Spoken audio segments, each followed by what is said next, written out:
আসসালামু আলাইকুম বন্ধুরা, আজকে আপনাদের সুস্বাদু মুরগির মাংস রান্না শেখাবো।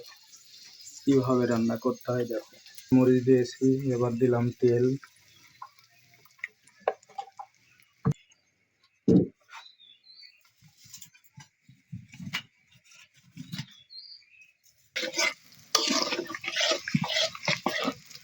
মরিচ পেঁয়াজগুলো একটু লাল লাল করে নেওয়ার পর রান্নাটা শুরু করব। মুরগির মাংস দেখেন, তরতাজা সুন্দর মুরগি, না দেখলে আপনারা মিস করবেন। মরিচগুলো ভাজা হয়েছে, এবার মশলা দিয়ে দিলাম, লবণ দিব।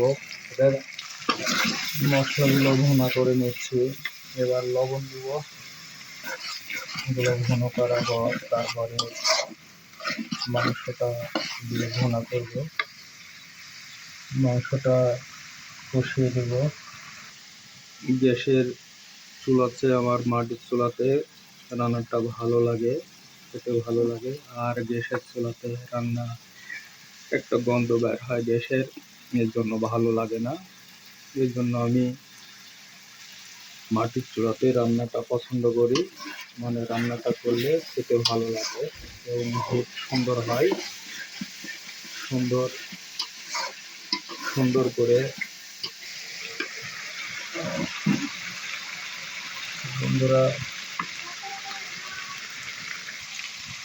মাংসগুলো দিয়ে দিব। মশলা যেহেতু কষানো হয়ে গেছে,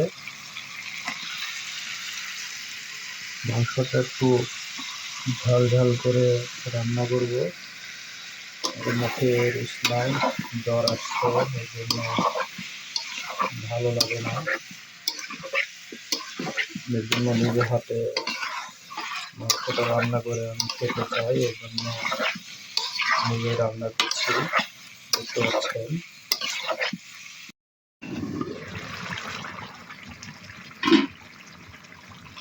এবার মাংসটি নাড়িয়ে দেব। কষানো হয়ে গেলে তারপরে তেল দেব। আমি শুকনো মরিচ খাই না, কাঁচা মরিচ খাই, এই জন্য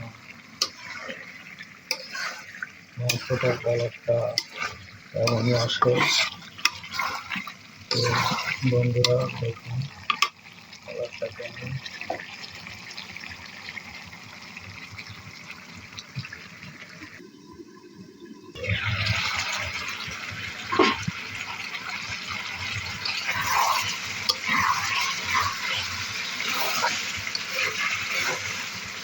যেহেতু মাংসটি টেস্টফুল করবো, এর জন্য মাংসটি অনেক সুন্দরভাবে রান্না করছি। বন্ধুরা আপনারা দেখলেই জিভেতে জল চলে আসবে। দেখতে পাচ্ছেন কত সুন্দরভাবে রান্না করছি।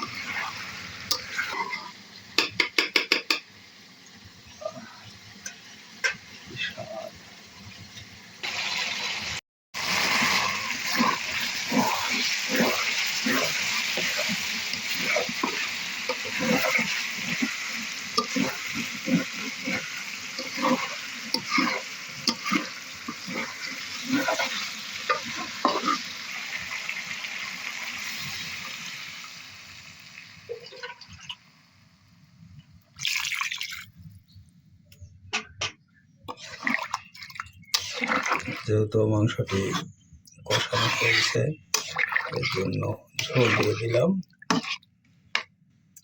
ঝোল দিয়ে হয়ে গেলে রান্না হয়ে যাবে। বন্ধুরা মাংসটা রান্না হয়ে গেছে, এবার চেখে দেখো যে কি অবস্থা হলো কি হলো না।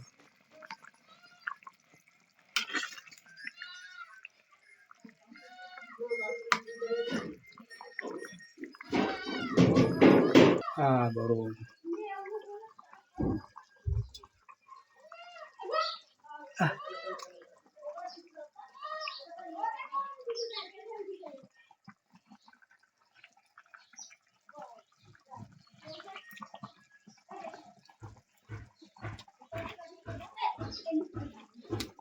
বন্ধুরা হয়ে গেছে মাংসটা রান্না করা। জিরা দিব,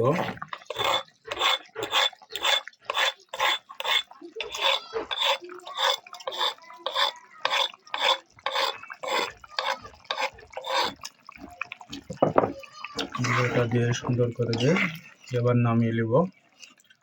মাংসটা সুন্দর হয়ে গেছে। তো বন্ধুরা, আজকে এ পর্যন্ত। অন্য একটি ভিডিও দেখার জন্য অপেক্ষায় থাকুন। আল্লাহ হাফেজ। আসসালামু আলাইকুম।